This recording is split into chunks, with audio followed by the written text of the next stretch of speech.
live streaming in a row.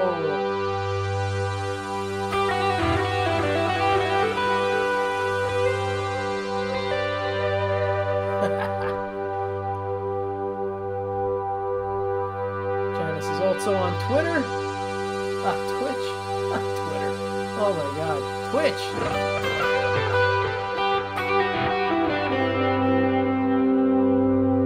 Hey, Steven. Thanks for dropping in all the way from Florida.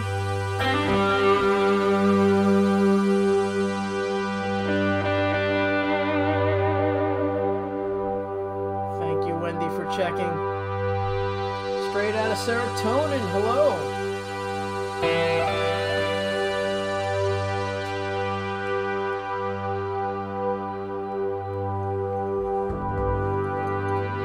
Had to adjust the air conditioning.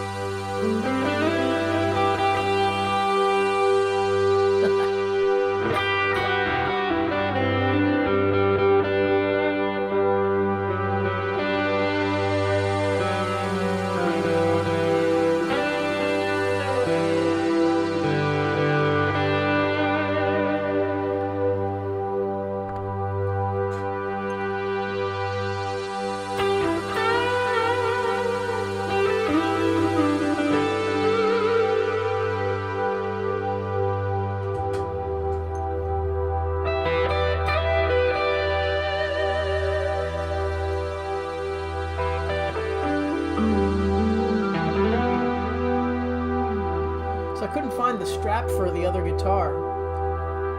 And the other guitar was the one of me in the picture.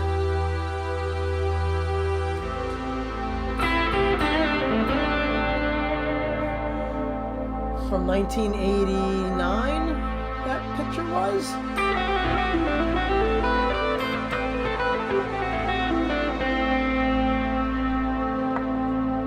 Yeah, you gotta love this gold hardware. Where did that go? At B Metal, that Black Pia is such a gorgeous guitar. Thank you so much. It really is an awesome guitar. And the gold hardware just really sends it home.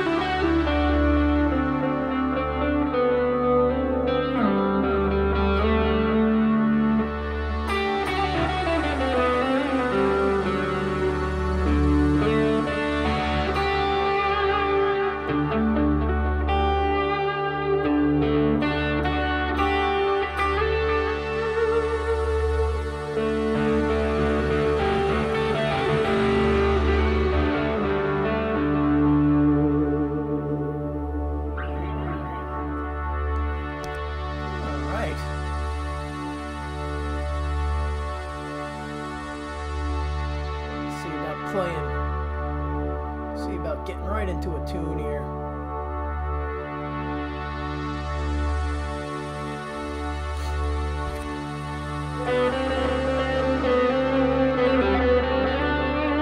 So those of you that are just hanging in the wings, this is International Guitar Month, the month of April. And I've been going live every day, hanging out, talking guitar with everybody.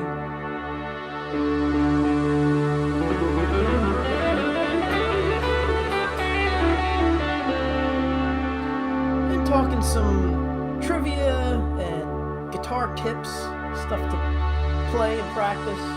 And questions are welcome. So if you have any questions, think them up and put them in the chat.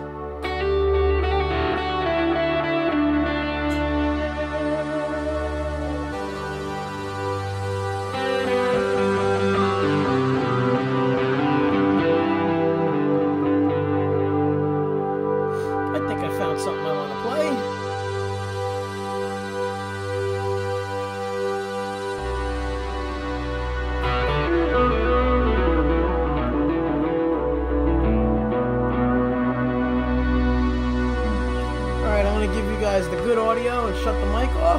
some playing right out of the gate here.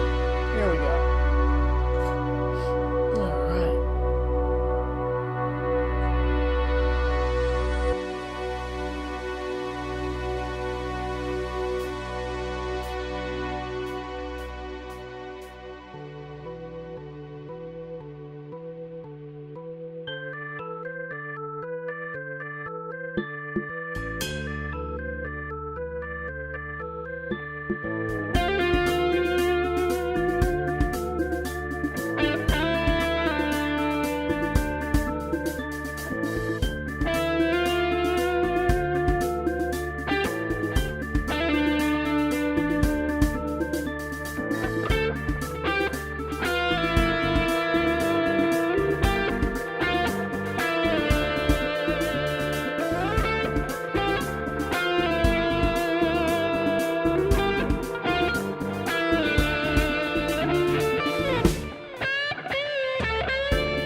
Hey, everybody. Little Santana. Always loved the Santana stuff. So fun to play. So we have a bunch of people dropping in here, and people are mentioning Metalhead Hippie, but I don't see him. I don't see any of his comments, so I don't know what's up, but hey, Jeff, good to see you. Or at least I know you're around. I don't see you. What's going on? Very odd. All right. Let's see. Hello, Rebel Rocker. Thanks for being here. Appreciate it. Awesome. Thank you. I'm going to try and stay awake. Me too. Oh, yes. Yes. Going to try and stay awake. Of course. I have no choice. We got Wendy over on Twitch. And Janice on Twitch. And Rebel Rocker. Thank you so much. Cool. I'm glad you guys and gals are digging it. Dwight Bailey's in the house. Very cool. Let's see. My buddy Jamie. Tools, Cars, and Guitars. Thanks for dropping in, Jamie. And thanks to everybody who has made it here every night. Now we're on day 29. Day 29. Just trying to catch up with everyone. Cool. Yes. So, been doing this since April 1st as a regular nightly thing. And it seems like I've fallen into the 9:30 slot. And that might be the time here. But tomorrow we're going to try and get on earlier because I want to go longer. And since it's the finale of the month. All right. Yeah. Gonna have a little coffee break. Hold on. Coffee on a Saturday. Very cool. All right, so let's see who else is hanging out that I may have missed. I think I got everybody. I think so. That's cool. So we're gonna talk about that sparkly guitar and all that hair in the picture. And for some reason, I couldn't find the strap. But I found it now, and I really hate playing without a guitar strap. Just like I also really hate playing sitting down, but that's the way it's got to be. Because we're doing a different format. It's more of a chill format, chat thing. So yeah, let's see. I'll pop back over. I'll share if okay. Absolutely, please do share. I appreciate it. That's what stopped you? my crazy sparkly guitar and my 80s hair? Yes, that was me from way back in the day. I believe that was 1989. Here's my strap. Check this out. This was an old belt that my grandfather had, and we made it into a strap. Vavoom! Italian Power. And what's this one? Peace Through Music. Yeah. These buttons are probably from the early to mid 80s. Yeah. Yeah. Best years ever. Absolutely. Lots of fun times with this guitar. So this was the guitar I was talking about last night a little bit, where I had a friend who had actually it was really more my sister's friend, had an auto body shop. And this guitar used to be orange. Then I sanded it down, and just like the Rolling Stones, I painted it black. Thank you. And yeah. So I painted it black, and then I was like, black is just, I have a black guitar. I want something a little cooler. And I had this Boss pedal. It was the Boss Chorus, the 80s Chorus. And I gave the pedal to the guy, and I said, please, if you can, make some kind of paint that resembles this pedal. Because it was such a cool, sparkly blue. And he did. And this is it. And it had a different neck on it. It had a Jackson Charvel neck. It had shark fin inlays. It was really cool, like you see in the picture. And it had more of a Fender Strat looking headstock.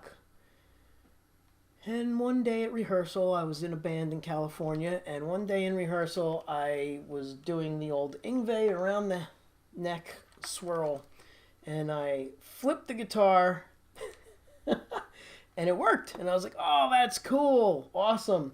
So I'm playing some more, and I flipped the guitar, and this time the strap lock, I don't know how it came off, because these things don't come off, but somehow it came off, and the guitar kept going. Oh, it was terrible. So it landed fretboard down. The neck didn't break, but because it hit the floor and dragged, the frets got all dinged, and some of them were literally unplayable. I would bend, and the frets would get, the strings would get stuck in the frets. It's really terrible. Thanks, Ed. So this is a homemade build. Like I was into the whole Van Halen building guitars thing, and this was a I think I bought it at first. It was by a local builder, Tom Doyle, I'm pretty sure, and he built guitars for Les Paul and all kinds of people. And this guitar was orange, and it was hanging up in a store, and I bought it because it played great. The neck was unbelievable. So I switched the pickups out. I put in my favorite Seymour Duncans, and there were 2 humbuckers here. But after the flying trapeze act that didn't go very well, I wound up taking it to a local store in Hollywood when I was living out there, and the guy talked me into getting a different neck instead of fixing the neck that I had, which I really wanted to just get it refretted because I loved that neck. But he said it was going to be too much money. And honestly, to this day, I still think he just took my neck and put it on another guitar because that neck was awesome. But anyhow, I didn't have any money. I was like 20. So I just went with it. He swapped out the necks. I think he charged me $100 or something. And he kept my humbucker and put in this really lame single coil because the 24 frets extended over the pickup cavity. So he made this chrome plate to fit and cover the hole.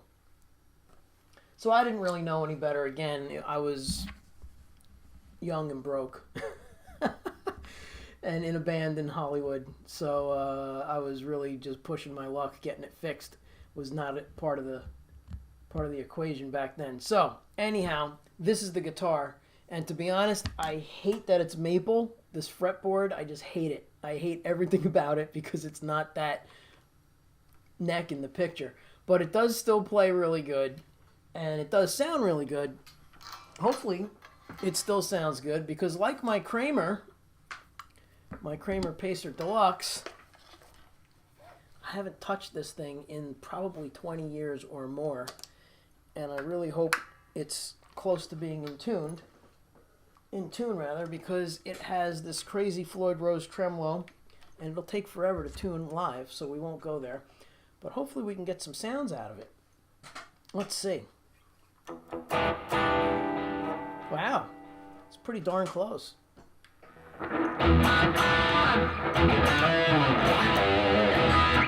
So again, anything with a Floyd Rose locking system. So you put the string in here, you cut the ends off, all right? You cut the ball ends off, you put these guys in, you string it through here, you wrap it around, and then once you get it close to being in tune, you clamp the strings down, and it stays in tune. So again, these strings are probably over 20 years old, to be honest with you, now that I'm thinking about it. So probably like 92-ish or 95 was probably the last time I played this guitar because I got my Parker Fly guitars and everything got put on the back burner. But this thing is awesome. It really is. The other thing it wasn't an option back then, but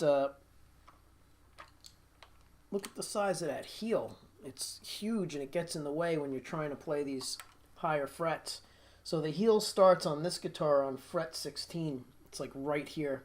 So your thumb joint gets nailed by this pointy heel. Oh well. But again, it's one of my first really cool builds, and I cut all of this out here because I wanted an Ibanez but couldn't afford it. So this was more Strat-like. If you know Fenders, they're rounded. So I cut all of this out, which you could tell it's a little straight there. But I cut this out, I cut this out, I routed out the back for the Floyd Rose, and I basically soldered everything up and put it together myself back in the day when I was really into building guitars. Now I'd rather just play them. I hate soldering, but sometimes I do it because I have to. Which is probably going to happen with this, because I noticed when I plugged it in, it sounded like there was a problem with the input jack. Or actually, I should say, the output jack, because the sound is being output.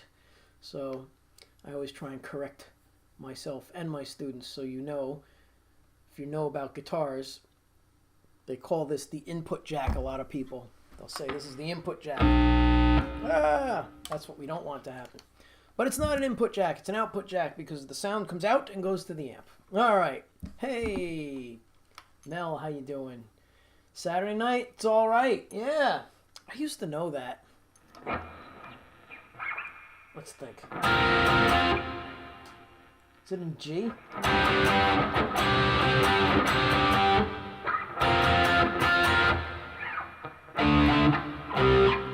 I can't remember it. Anyway, yeah. Cool tune. Let's see. Good evening from Boston. Nice guitar. Thanks. This is the one that I was talking about last night that I used in the 80s. This is a no name really because I put it together. And it used to be a DW or a W Doyle, something like that. So Tom Doyle built the guitar originally, and then I stripped it down, painted it, and this is what we wound up with. Cut this all out here so I could reach up high without dealing with this heel or the body. Just didn't have a solution for the heel. Anyhow, it's a pretty good guitar right now the way it is. It does need some love because, as you heard, we had that, so I'm gonna have to watch out for that. So that's the bridge pickup. And then we have both bridge and the neck. And then neck by itself. So it's much weaker output. I really don't like that pickup, but again, this was just something that I had to just suck it up and deal with it because of the situation that I was in California back when I was 19 or 20. After I flung the guitar and it came back around like Yngwie, whoosh, and then I did it again, whoosh, and it just kept going. And I was like, oh, it was like my life went in slow motion. It was my favorite guitar, and it bounced, and the frets got all messed up, and that's why it's a different neck than the picture on YouTube. Yeah. So, but this is it. It's, I believe, a Performance neck, which is kind of a famous neck now. Performance were known for the Steve Vai parts guitars when Steve was building guitars.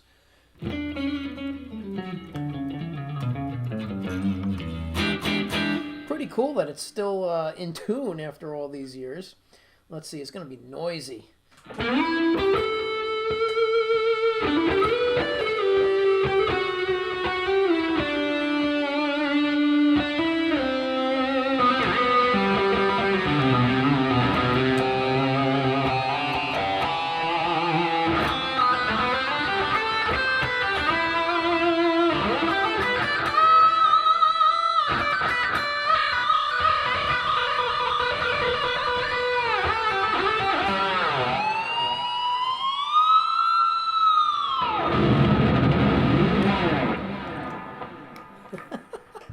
So that's a lot of fun. Why won't that shut off? Being finicky tonight. Interesting. Yeah, so it has a really nice clean tone. It's definitely got that 80s clean tone, right?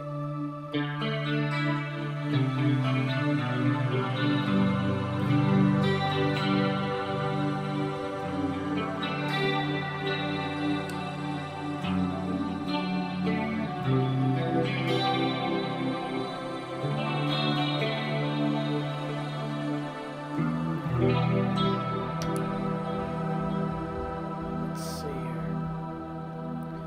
So yeah, I have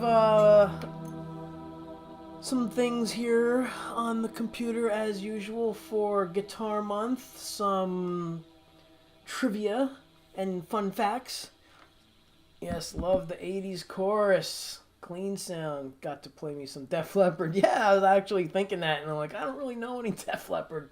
Jeez, I don't remember. Anyway, I'm not even gonna bother. Just checking out the picture. Yeah. Hey, Sean, what's up? Good to see you. Hello, hello. There you are. You're back there. Hello, hello. Very cool.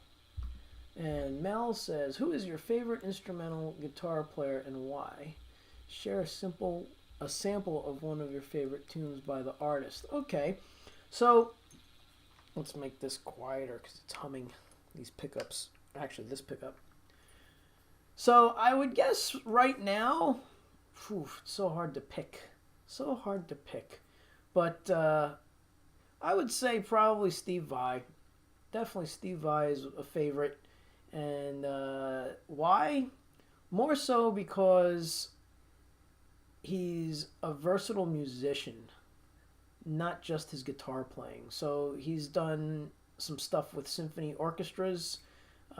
He's a very good engineer, like great in the studio, and knows a lot about music theory, can sight read like really, really good.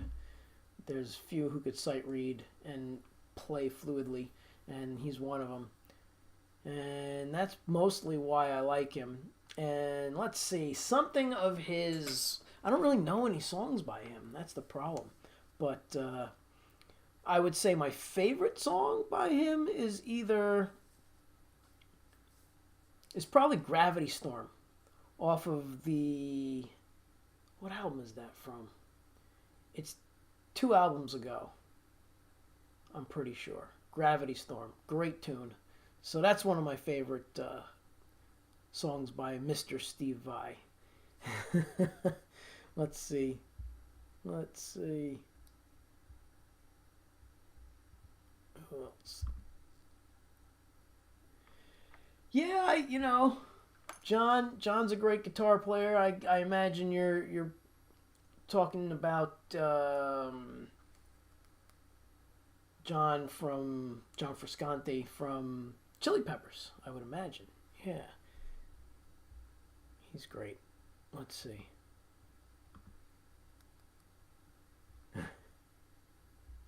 What happened here? Oh, it keeps moving. I'm trying to click on it.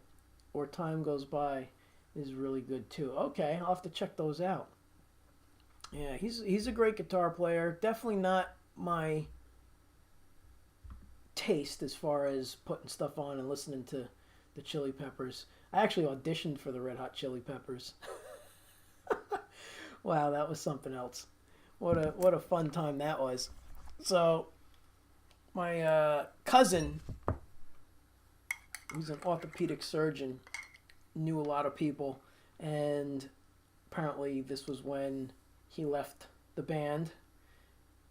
And my cousin gave me a number of a client of his that said, this guy said to call and audition for the Red Hot Chili Peppers. And I was like, get out of here. He's like, no, he's a client of mine. Here's the number.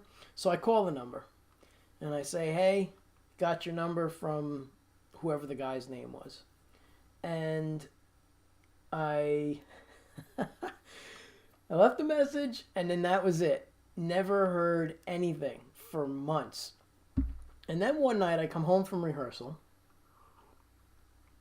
and I hit play on the answering machine, and this girl says, "Hi, this is whoever, Red Hot Chili Peppers management, and if you still want to audition, show up on Thursday at this address." And the address was in California. And I think it was Monday night. So I learned a whole bunch of Red Hot Chili Peppers tunes, bought a ticket to California, and flew out there. It was crazy. The crazy part was when I got there, Flea and Anthony and oh my god. So they're all there, but you didn't get to play with them right away. So Flea had a motorcycle helmet on and basically swim shorts. That was it. And Anthony was just on the couch, sitting there, kind of looking cool. And the drummer was sitting on the end of the couch, tapping his sticks on the arm of the couch. And honestly, he was the most normal one out of all of them. And he's like, "Oh, just do a little jam, like go ahead and groove." So I was like, "Oh, well, I learned a bunch of your songs and I figured we'd play them." And he goes, "Nah, just play whatever you want. Don't play our stuff." And I was like, "Oh, okay." So that was really awkward. So I played some of my own, like some funk rhythms and different things. And and Chad was beating on the arm of the chair. And then Flea, he just kind of lifted up the mask and did this for a couple of seconds, put it back down, and Anthony just sat there like this. That was it. He had this poker face on the whole time. And I was like, all right, I definitely didn't get this gig. So on my way out, they were like, "Oh, do you have a demo tape or anything?" And I was like, "Yeah, I do, actually." And it was my 3 originals that I had from way back then, which was Funk Me Silly, Off in the Distance, and Bleeding Heart. Those were from the early 90s. And I gave it to them. And I never heard back. But that was okay, because it was a little strange. And after seeing those guys over the years, I definitely wouldn't have fit in. So that's cool. It's all good that I didn't get the gig, but it was definitely a really wild experience. Oh man, just Flea with the helmet on, and he was just kind of doing this, and then he pulled the mask up. Hilarious. Anyway, it was fun. They are in their own world. Yes, they are. And what's his name? Dave Navarro. He really fit in with them. He's a nutty dude, and yeah, so that was cool. But from what I found out, by the time I went, they already had picked Dave. They were just honoring everybody who showed up that day and didn't tell us, which was cool, because I would have been pretty mad if I flew out there and they said, "Oh, never mind," because that would have been terrible. I was like broke, spent every penny on a plane ticket that I had at the time to go out there and audition. Yes.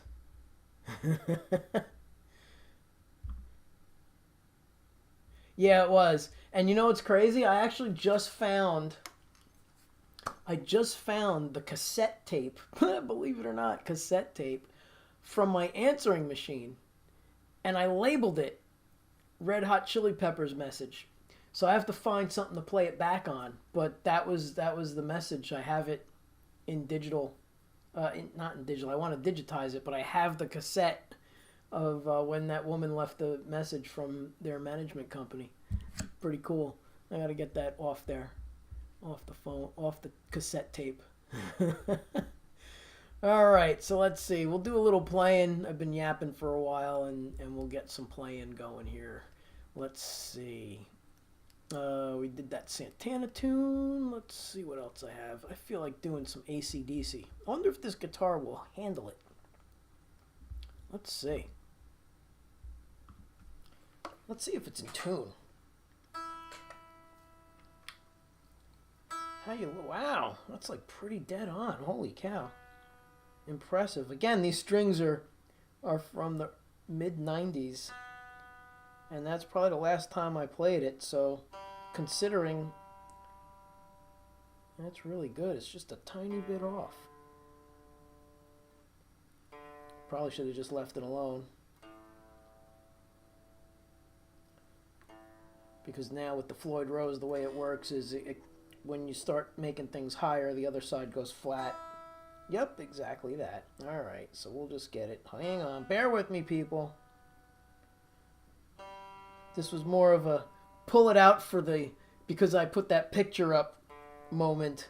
But it's pretty close to tune, so I might as well play something on it.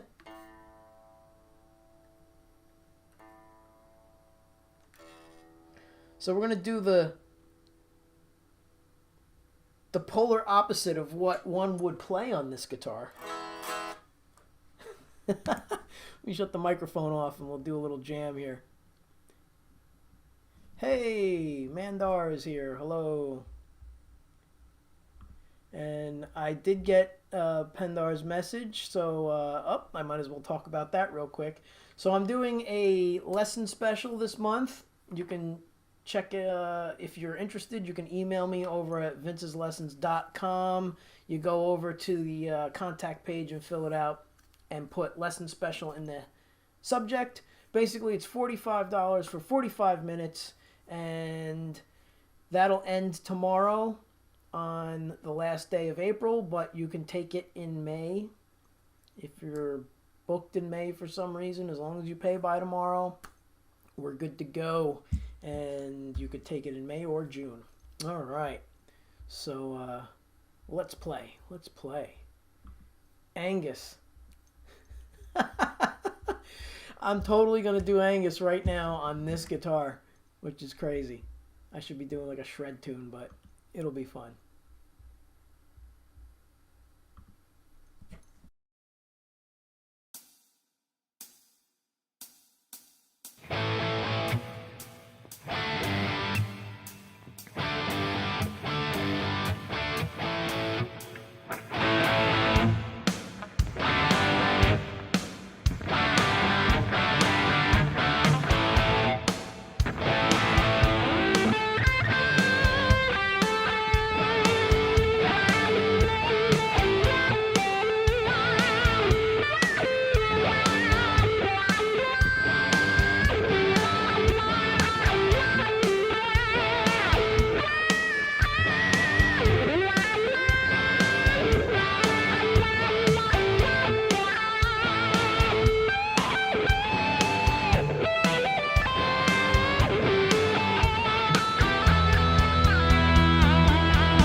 Gotta love AC/DC.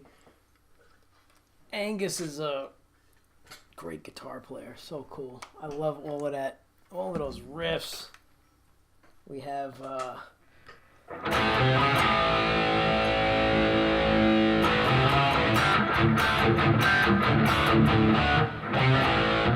that's it. That's it.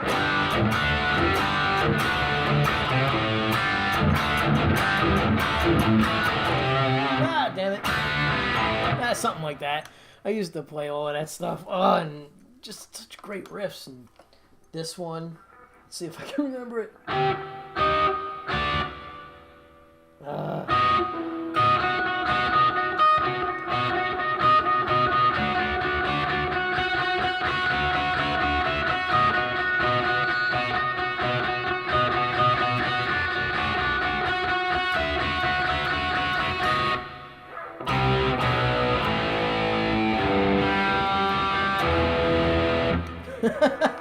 I think I knocked this guitar out of tune now. But, yeah, so I saw Archie's question. I'm stumped this evening. What brand axe is that? So this... yes. It's his riff. Faces are just like that cool. Thanks. Oh, thank you. So... this is something that I bought as a completely different guitar at one point. It was made by a guy named Tom Doyle. It was orange, and it was it was definitely a Strat looking, nice guitar. Had a beautiful neck on it. And if you saw the event picture on either YouTube or Facebook, the event picture had me in the 90s sitting with this guitar, or that was probably the 80s actually, sitting with this guitar on a one of those carts for like lights. What's that? The company, Calzone Case Company. So yeah, pretty cool. I was on a video shoot in a band called Red Alert with my cousin. Yes, with the long hair. Yeah, that picture. So that's this guitar. And it looked a little different because, like I was saying earlier, I did the old Yngwie flip it around trick. And it was awesome, and it worked. And then I did it again, and the strap lock unhooked, and the guitar went flying and crashed, and it wrecked the frets. And the guitar place that I brought it to in Hollywood, the guy was like, oh, it's going to cost like $500 for that, for a new fret job. But if you want, I'll give you a neck, and I'll trade that neck for this neck, and you give me $100. And I was like, well, $100 is better than 500. But I hate this neck. Like, I just despise the way it looks because it's maple neck. I like the rosewood. I like the sound of rosewood. I like the look of rosewood. And this was, all wood. And I wound up painting that black because on the other guitar, it was matching the body, the headstock. I had a friend who had an auto body shop paint this guitar the color of the Boss CE chorus pedal. And I was talking about that last night on the show. And this is the guitar that I was talking about matched that pedal. And it's got this deep sparkle to it. It's really nice the way he did it. It's really a great color. Looked great under the stage lights. But this I threw together. It didn't have a Floyd Rose on it, so I put the Floyd Rose on. It didn't, of course, have this deep cutaway or this one. I cut that out. I routed out the Floyd Rose, and I had the guy paint it for me. And then my girlfriend at the time was into calligraphy, and she put my name at the top of the guitar on the fretboard on that one in the picture. So it was like I had my own guitar model. Everybody was like, what kind of guitar is that? And I was like, oh, it's a Vince Giannella model. So, yeah, pretty ridiculous. I wasn't endorsed by anyone, but I was living out in L.A., doing a video shoot with a band and playing, and it was a lot of fun and an awesome experience. But I really missed that neck. So I might go to All Parts. They have necks now where you can just get replacement stuff. So I might go to All Parts and get myself that Charvel style neck with the shark inlays and in rosewood. And then I'll have to paint the top black because I'll never get anything to match this color. And I don't even know if that guy's still in business. But look at that. I mean, it's like a deep sparkle. Really cool. And it's not really annoying either. Like when you see it in person, it doesn't sparkle like obnoxiously. It's really cool. I don't know how he did it, but it looks great under the lights on stage, that's for sure. All right, let's see. You like Floyd Rose too, don't you? Yes, I love the Floyd Rose. That was like the only bar that I ever used was the Floyd Rose. It was on my Kramer, it was on this. I had it on a couple of other guitars. And then after I got the Parker Fly and then became endorsed by them, I just really loved that Parker Fly tremolo as well. And the fact that when you went to restring the guitar, the Parkers have a switch on the back that locks the bar in place. So there was no more of this propping something under here so it would stay straight and then dealing with this locking mechanism. The locks were actually on the tuning peg, and that was the first time anybody saw that was on a Parker Fly. There were no locking tuner machine heads. There was no piezo pickups on guitars, and that tremolo bar stayed in tune like nothing else. So it was really an amazing invention. How long were you in LA for? Probably just under a year, I think. 6 months, 8 months, I can't remember. But we did a showcase at SIR Studios for a bunch of record companies. We did a video, and we did a couple of gigs, but really we didn't play as much as I wanted to for the amount of time that I was out there. But we did a full record, if I remember correctly, and I don't think that really went anywhere. But it was cool. It was cool stuff. Good experience. Another really great experience that came out of that. Well, first one was the Randy Rhoads story that I told you guys, that I met Dolores Rhoads on pretty much my last day living out there. And the other really cool story was the studio that we rehearsed at and recorded at. The guy had reel-to-reel tapes of Van Halen. And they were doing, oh my goodness, what's the name of the song? It's on Fair Warning, and it's the one where Dave walks in and he goes, is it cold in here to you? Is there anything left in that bottle? What's the name of that song? Oh my goodness. Anyway, it's that song. So that tune, he had the actual like rehearsal of them writing it. So he hit play. He goes, I got something you're gonna love. He goes, just hang out after the session, and when everybody leaves, I'll play it for you. But I really shouldn't be playing this for anybody. And I was like, oh, okay. And it was that tune off of Fair Warning, and it was like a 2-hour session of Van Halen just jamming out this tune. Like for the first half hour, they were working on riffs, and they're just grooving.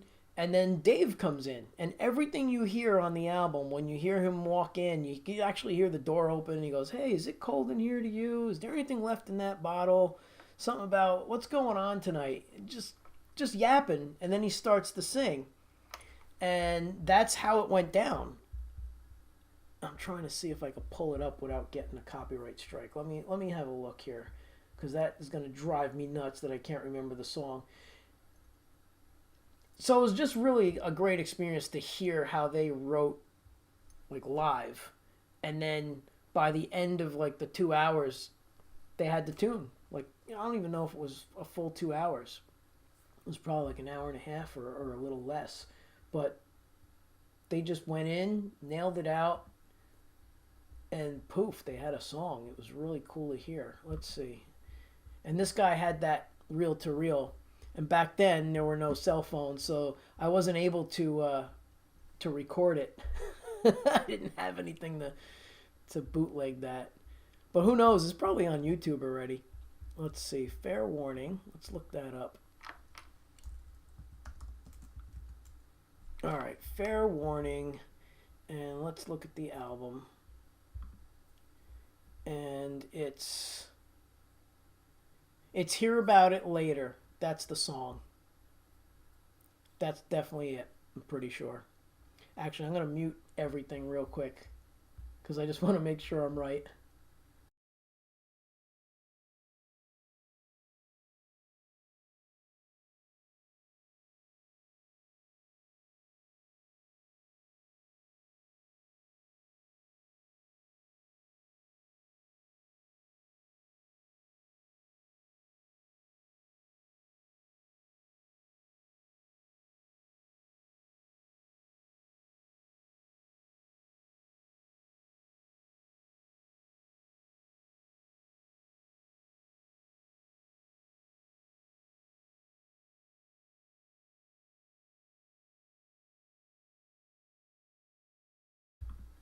I got it. I got it. It's not that one at all. It's When Push Comes to Shove. That's the song. So I got to hear how that went down. Really, really wild stuff. So, When Push Comes to Shove. Push Comes to Shove is the tune that I got to hear the actual creation of, and it was really intense to hear that. All right, let's see. Looks like Jamie had to go. Good night, Jamie. Gotta go. Thanks for being here. Appreciate it. And hey, Epiphonium is here. Hello. What's going on? Nice color, tasteful. Thank you. Yeah, so it's a cool guitar. It plays really great. Yeah, it's it's kind of another Frankenstein model of, for me, it was just I had parts, and again, it was a nice guitar made by Tom Doyle, but I mainly bought it because of the neck. And I wasn't too thrilled with the pickups. I still have those pickups, the T.W. Doyle pickups. They're kind of a thing. I think people really like those, but I don't know if I'll sell them. I'm gonna hang on to it. And then I wound up stripping the orange and painting it black. And then I saw that Boss pedal, and I was like, I want a guitar that color. So I cut all of this out so I could reach up high, and then it became this with the cool neck on it. That's in the picture. Oh well. Let's see. Friend of mine just recently moved to Tennessee. Still has a recording studio somewhere around LA.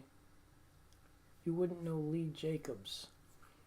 No, I don't think so. I don't think I know him. But very cool. The guy that was our engineer, I think he owned the recording studio actually. Let me see if I get this straight. His wife's son was Pauly Shore, like the comedian Pauly Shore. Remember him? So the guy who owned the studio was with. It wasn't his son. It was another marriage. So his stepson was Pauly Shore, the guy who ran the studio. I'm pretty sure. And there's some wacky other pictures of us in the studio that I recently found too. And everybody had like the big hair. It was crazy. Yes. Gotta love the 80s. Fun stuff. All right, so since I've probably pushed my luck with this guitar with these strings and this jack, I'm going to switch back to a guitar that I know is in good shape. So we'll go back to the Pia. All right. Let's put that down safely over there. Put this crazy strap down. And we'll go back to this. All right. Maybe for tomorrow's show, I'll find some of the old pictures of me from that session out in California and some of those live shots.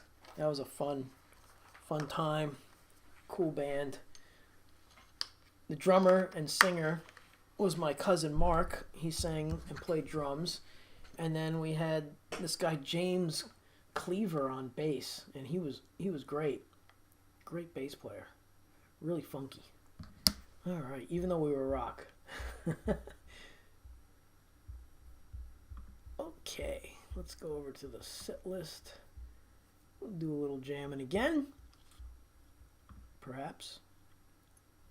Where is it? There we go. Nope, there we don't go. Don't want that. All right. Do an original called Take You There. Gonna line up my picks. I've been changing picks mid-song.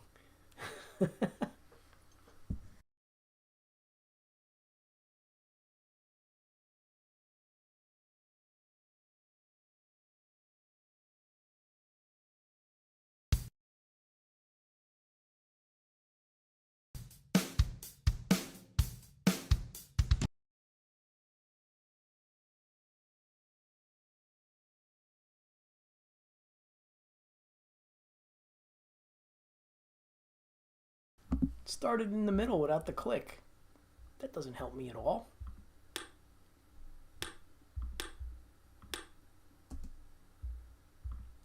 Here we go.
right. Little original called Take You There. Let's see. Adam Burris, what's going on? Good to see you. Thanks for being here. All right. Thank you. So if you all have a Twitch account, please say hi over there on Twitch. Building up my Twitch streaming chops over there. If you're on Facebook and if you're on YouTube, it's all good. Stay on YouTube. All right. Let's see. Hey, from Adam Burst again. And yeah, so this month I'm doing that lesson special, 45 minutes for $45, and I think there's only one left now. And I have a couple of half hours that I'll have to fill. So maybe we'll do a half hour special type thing in May. We'll see. All right, let's see. Janice, very nice. I'm moving on. I'll try to watch the rest later. Cool, thanks. Thanks for being here. Appreciate it. A little coffee. Thank you so much. I'm glad you enjoy my stuff. So, hey, Tim Thomas, what's up? Hello, hello. Thanks for dropping in on this Saturday night. Yeah, so I had some fun facts ready, but let's see what happened to them. Open up. There we go. All right, we need to locate the fun facts. Locating the fun facts. Where are we?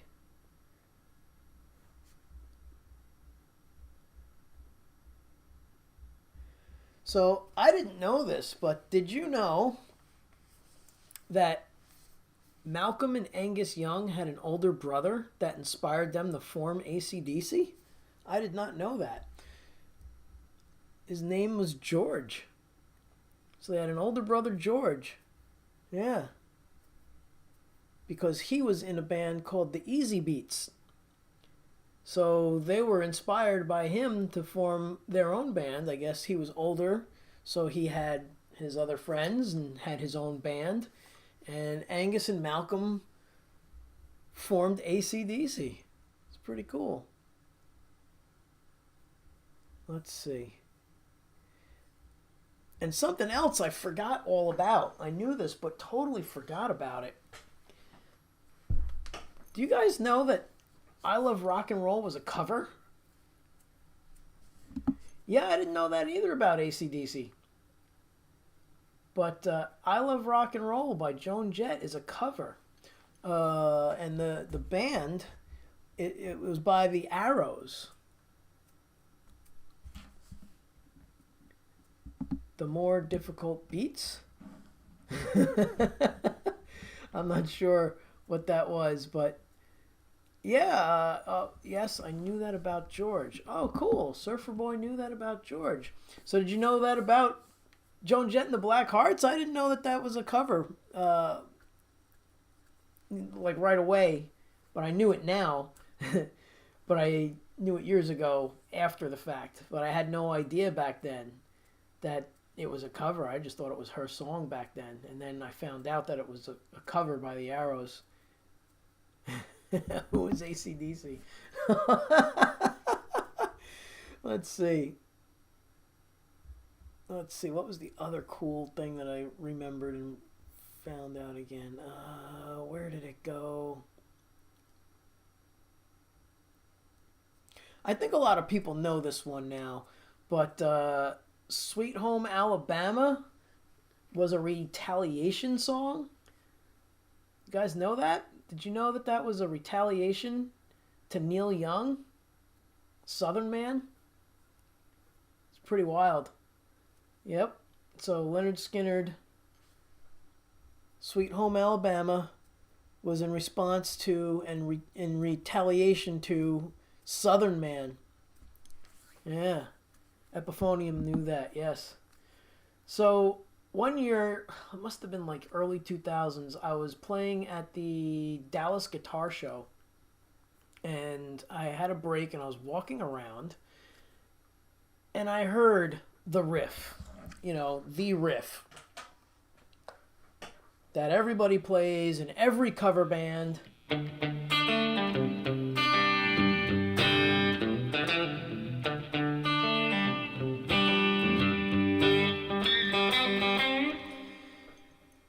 Except this time it was raising the hair on the back of my neck, and I did not know why, because you hear that riff and most of the time it's wrong, it's played wrong, or the tone is wrong.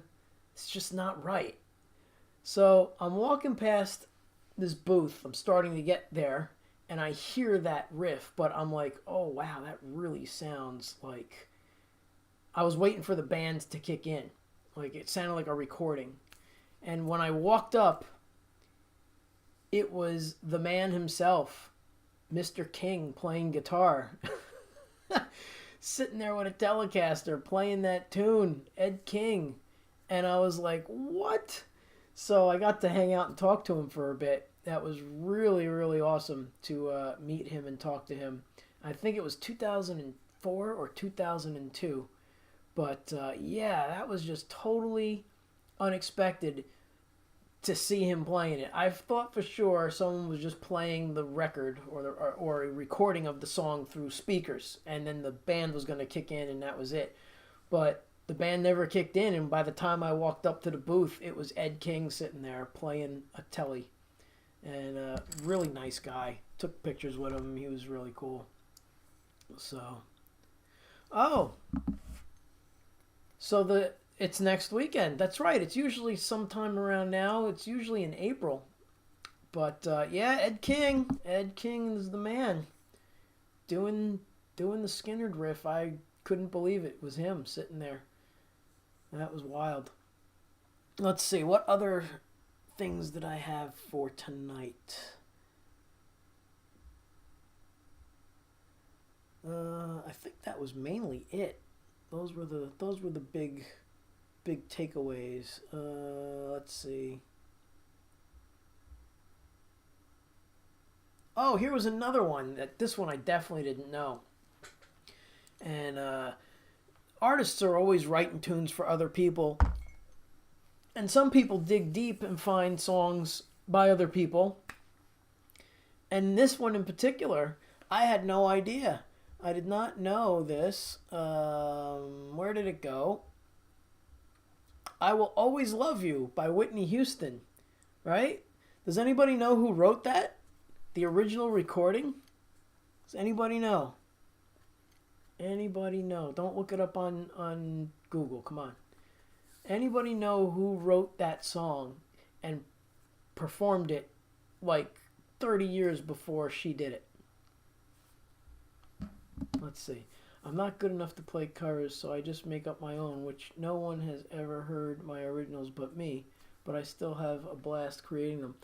That's all that matters, really. You know, it's all about having fun, and you're having a blast creating them, and maybe one day you'll feel like you want to play them for people. It's up to you. There's tons of stuff out there available for you to record them and put them down and then fine-tune them and then maybe one day play them for people. But yeah, it's not like you have to. There are no rules. Yeah, but Adam Burse, that's what I'm thinking. Go for it, Archie. Do it. Might as well, man. Do it. Do it. All right, so no original members left in Skynyrd. No. But let's get back to Whitney Houston. Probably not this crowd's cup of tea, Whitney Houston. Yeah, man, do it. But Whitney Houston covered that song, and it was by Dolly Parton, and it was released in 1974. I had no idea. I thought she wrote it. Yeah. All right, let's see. Was there anything else that was cool here?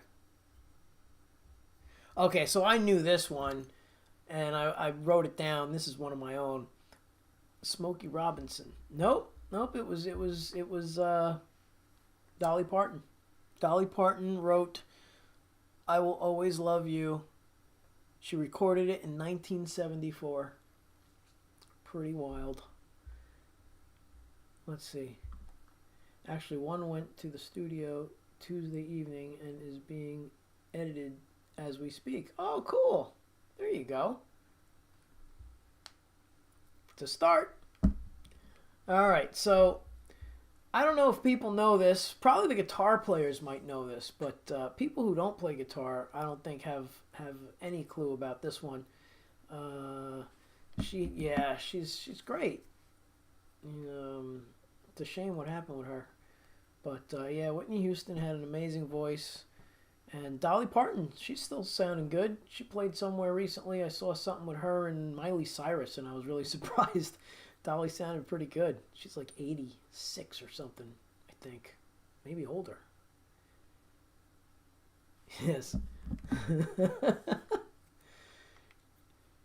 So the other thing that I was talking about before I got a little sidetracked there is a lot of guitar players know this fun fact, but I don't think regular people know it. So the riff for Sweet Child of Mine, that beginning riff, is a pentatonic scale exercise. And Slash was practicing it, and Axl was like, dude, that's a cool riff. Let's make a song. And he's like, cool riff? He's like, I'm practicing pentatonics to not get my fingers jumbled up. So it's just right out of the pentatonic scale except for the one note.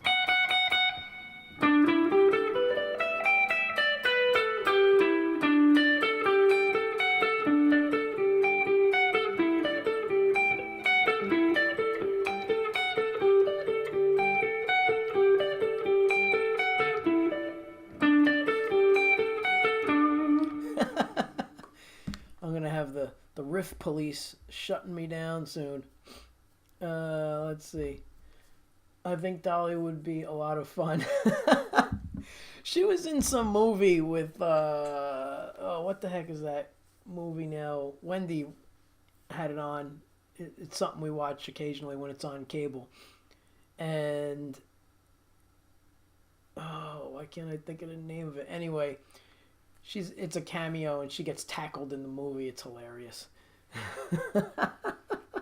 That's it. Miss Congeniality 2. Yeah. With Julia Robertson. That was so funny. Fake Dolly, that's right. She's running after her yelling, fake Dolly, fake Dolly. You could probably just look that part up on YouTube and crack up. It's really hilarious. Anyway, Dolly Parton, another iconic person for music. Unbelievable career. You know, it's like, just if anybody could have an eighth, a fraction of what she's achieved. But that's pretty wild, though. I never knew that about Whitney Houston, that was not her original. It was a Dolly Parton song. And let's see. Yep, so Slash was convinced to make his little pentatonic scale warm-up into Sweet Child of Mine. Let's see. Same with EVH and Eruption. Yeah, he was just warming up. I had a night where I just talked about that for quite a while. I brought out the Frankenstein guitar and we were talking about Edward and how amazing he was. And in case you missed it there, Surfer Boy, that middle section, well, you probably know this, but that middle section where it stops for a brief second in Eruption, he didn't stop playing really. He did stop playing, but they didn't stop the tape. It wasn't a punch. A lot of people think that was a punch, and it's not a punch. Basically what they did was he stopped for a second, and this happened. It was just complete noise. You know, it was like humming. The amp was humming like crazy, which I can't get it to hum right now, which is good for me. But anyway, the idea is when that part of the song came on, or he got to that part of the song, and he stopped for a brief second, the amp was going bang, and what they did was, then he kicked back in. But during mix, they just pulled the fader down and quieted that section. But it was a one-take thing for Eddie. And again, it was just him goofing around in the studio. And I guess before they hit record, he was noodling. And they said, oh, you got to do something like that and record it. And he was like, I'm just goofing off. Like, I'm just warming up. And they're like, just go in there and warm up. And they hit record. And that's what happened. So it's pretty intense. The talent there. Ridiculous. All right. So, yeah. So there's my few fun facts. Did I have another few here? Yeah, I did. Where did they go? This was pretty cool. I did not know this. So does anybody know what the first commercially produced CD was? The actual compact disc. The first CD. First commercial CD to be produced. Anybody? Anybody? 5, 4, 3, 2, 1. All right. Brace yourselves. What year was it? So it was 1982. It was The Visitors by ABBA. Yep. The Visitors by ABBA was the first commercially produced CD. Yeah. I thought that was a really cool fun fact. So I was like, let me get that one in. Because I was like, I know I had a few more. Let's see. Was there anything else that I found I thought would be fun? No, that's pretty much it. Let's see, was that? Nope. Oh, yeah. So, Eye of the Tiger by Survivor was written for the movie Rocky, right? And it almost got cut because of copyright issues. They were having problems, I guess, agreeing. And yeah, it almost got cut from the movie due to copyright issues. So whatever happened, I guess they had to come to some kind of agreement with the record company. But that's pretty funny. Can you even imagine Rocky without... How would that even work? Eye of the Tiger, not in the movie? That would be crazy.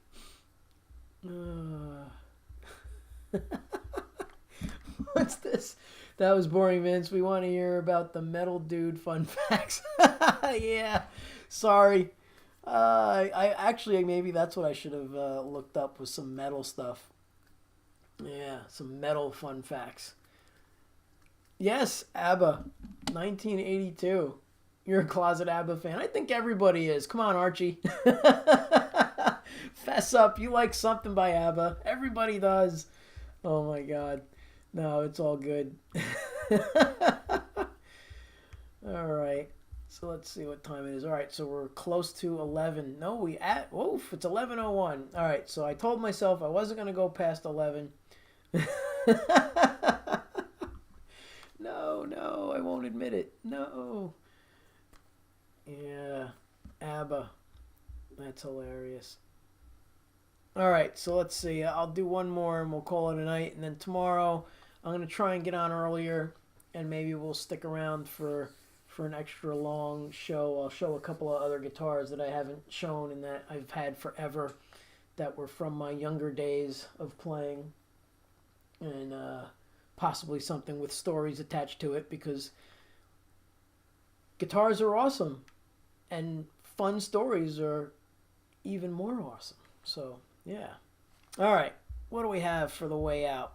We're going to do a little original Funk Me Silly by me. Yeah. Little wailin' funk. We got Stu Ham on bass here. So just so you know who you're listening to. The Stu Ham from the Joe Satriani Steve Vai.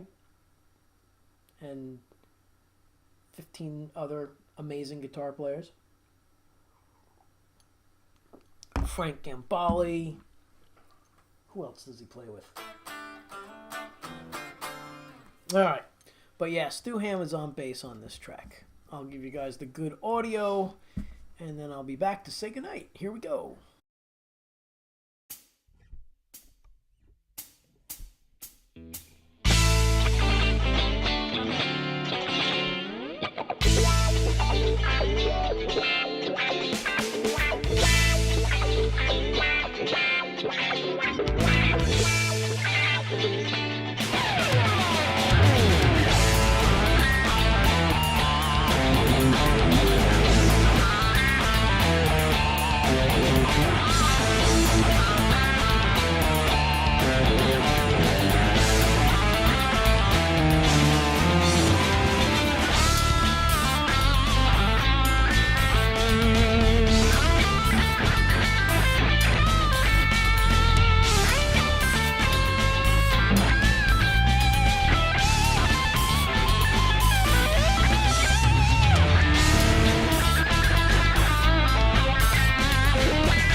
Thank you so much.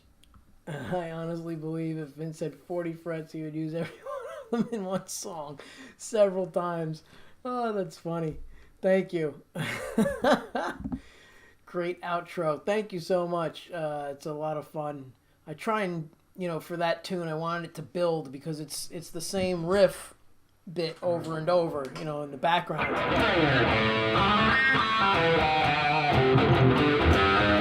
But I wanted it to just get more fierce and intense as it went on toward the end there. So thank you. I really appreciate that. All right, everybody. See you all tomorrow. Thanks for being here. 29 days in a row of streaming. Tomorrow we'll finish it off with a big party. I saw the pizza. Bring pizza tomorrow. The strippers. Oh, that's great. All right. Have a great night and a good day tomorrow, and I'll see you sometime tomorrow evening. Be well.